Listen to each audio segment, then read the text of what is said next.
divorce. It's expensive, it's confusing, and it is way more common than we admit. Around 47,000 divorces were granted in Australia last year. So the typical marriage ends after about 13 years, and the money bit, the fees for filing it alone are pretty high, and that's before you've even hired anyone to represent you.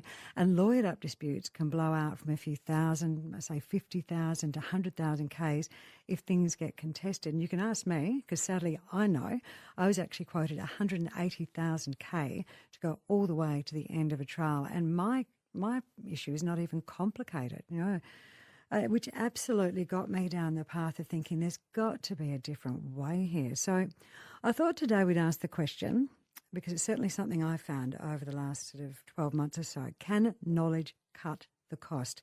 So I've been binging a program that I've found online called The Divorce Course. It's a practical self-help program and podcast by a fabulous lady by the name of Lynn Galvin. Now, she is a family lawyer, 35 years plus. She's done mediation, all sorts of things, and her daughter Laura. Look, I've even shown it to my mediator. So for those of you who haven't or aren't in divorce situation, before you can go to court, you need to go to this thing called a mediator. And quite often mediators in Australia are retired family court judges, etc., and they can cost you a lot of money.